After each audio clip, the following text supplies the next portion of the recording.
Today, we're digging into this fantastic idea that many of the charts we see every single day, even when the data is 100% correct, are kind of lying to us. So let's figure out how that happens and what we can do about it. So let me just ask you this straight up. Can a chart, using totally accurate, fact-checked data, still lie? The answer is absolutely. And you know what? It happens way more often than you'd think. Okay, so take a look at this chart. It's showing the median income in a few counties in Hawaii. Just at a quick glance, what does it scream at you? To me, it looks like Honolulu is rolling in money, and Hawaii County is, by comparison, really struggling. That gap looks huge, right? But hold on. Now look at the chart on the right. This is the exact same data, but it tells a completely different story. Yeah, the difference is still there for sure, but it's way less dramatic. So what's the trick? Well, that first chart started its vertical axis at $50,000, and that just wildly blows the differences out of proportion. The honest one on the right starts where it should, at 0. This is what the book calls an innocent lie. It's a visual distortion, even when the numbers themselves are perfect. And that right there gets to the very heart of this whole idea. Making a great chart isn't just about making something that looks good. You have to think of it like a language. It has rules, it has grammar, and the goal is to systematically map your data onto visual things, like position, color, and shape, so you can communicate clearly and honestly. So how do we get good at speaking this visual language? Well, we can break it down into 3 key takeaways. Let's start with the first one, which is all about choosing the right tool for the job.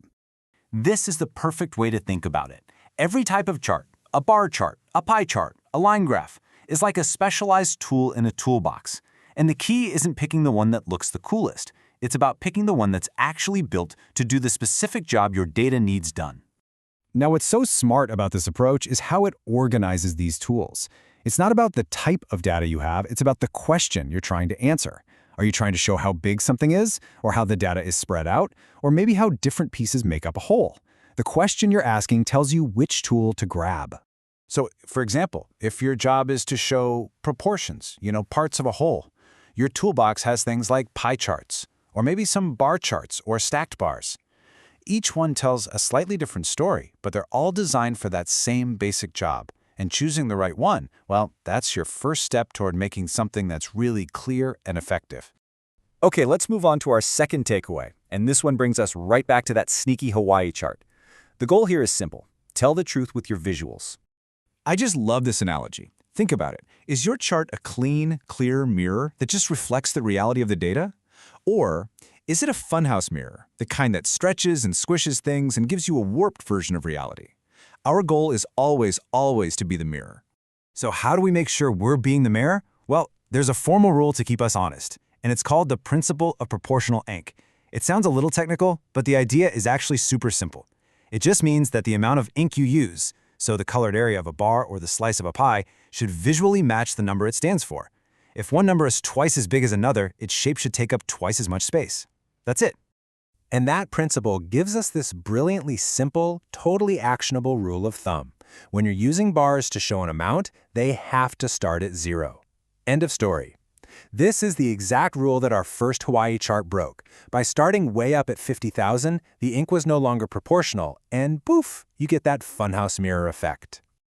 Okay, so we've picked the right tool and we're using it honestly. There's one last piece to the puzzle. The third and final takeaway is that it's not enough to just show the data. You have to actively guide your viewer and make a point. This is just so important to remember.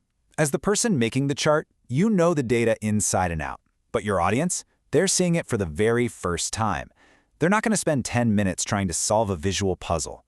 Your job is to make the main point, the key insight, almost impossible to miss. This is honestly the perfect way to think about it. A map just shows you everything that's there. It's up to you to figure out where to go. But a good tour guide walks you through it and says, hey, forget all that other stuff for a second. Look right here. This is the important part. Your chart should be a tour guide. And to be a good guide, you have to realize that there are 2 totally different phases. First, there's the exploration phase. That's for you. It's messy. You're making dozens of charts, just trying to find the story in the data. But then, there's the presentation phase. That is for them. It's clean, it's focused. Here, you only show the 1 or 2 charts that tell the story you found, and you tell it clearly. So, let's bring this all together. You're choosing the right tool, you're telling the truth, and you're guiding your viewer. What's the ultimate goal of all this? Where are we trying to go? It all comes down to this. We're not just moving numbers from a spreadsheet to a screen. We are on a mission. Our job is to transform that raw, messy data into a moment of genuine, clear understanding for another person. It's about creating insight, not just showing information. So I'll leave you with this one question to think about. The next time you're making a chart, or even just looking at one online or in a report, look past the numbers for a second and just ask yourself, what story is this visual really telling? And is it the true one?